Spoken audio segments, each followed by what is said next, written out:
আসসালামু আলাইকুম। ধন্যবাদ ভাইয়াকে তার মূল্যবান বক্তব্য দেওয়ার জন্য। এটা আমার বড় চাচা থাকতেন এই বাড়িতে। পৈতৃক সূত্রে দাদা এই বাড়িটা আমাদেরকে দিয়েছিলেন। আর এই বাড়িটা যেটা বড় ঘর আমার দাদা দাদি থাকতেন, এইটা আমার ছোট চাচাকে দেওয়া হয়েছে।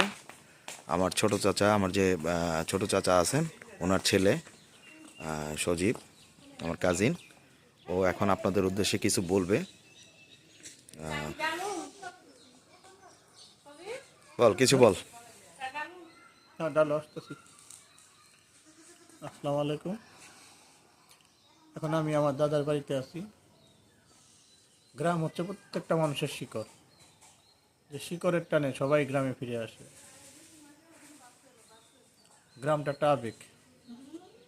যারা যারা বলে যে গ্রামের প্রতি টান নাই, সেটা আসলে সব ভুল কথা। আমি মনে করি প্রত্যেকটা মানুষেরই তার নিজস্ব গ্রামকে ভালোবাসা উচিত, গ্রামে বেড়ানো উচিত, গ্রামের মানুষগুলোর সাথে মিশা উচিত। তবে না প্রকৃত মানুষ হিসেবে মানুষ হিসেবে জাহির করা যায়। ধন্যবাদ, সবাই গ্রামকে ভালোবাসবেন। ধন্যবাদ সজীবকে তার বক্তব্য দেওয়ার জন্য। গ্রাম সম্পর্কে তার অনুভূতি, যে গ্রামের আমাদের উঠানে মুরগি ঘুরে বেড়াচ্ছে,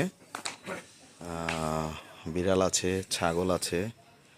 এই যে আমার এক ফুপু, উনি আমাদের বাড়িতে কাজ করেন, ওনাকে আমার ছোটো চাচা এখানে রাখছেন তার ঘরটা দেখাশোনা করার জন্য।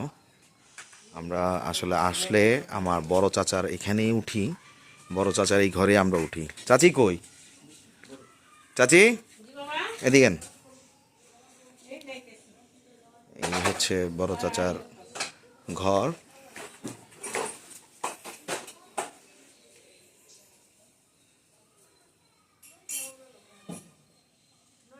চাচি এদিকে আসেন,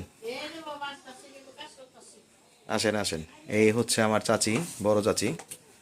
উনি এখনো এই বাড়িতেই থাকেন। চাচা মৃত্যুবরণ করার পরে উনি এখনও তার স্মৃতি বুকে নিয়ে এখনও এই বাড়িতেই আছেন।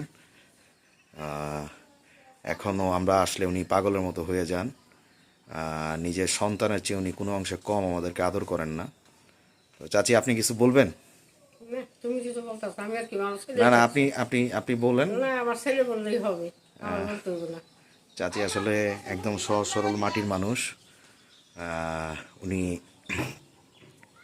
খুব একটা ক্যামেরার সামনে অভ্যস্ত না। আসলে উনি আমরা সচরাচর খুব একটা আশা হয় না আমরা আসলে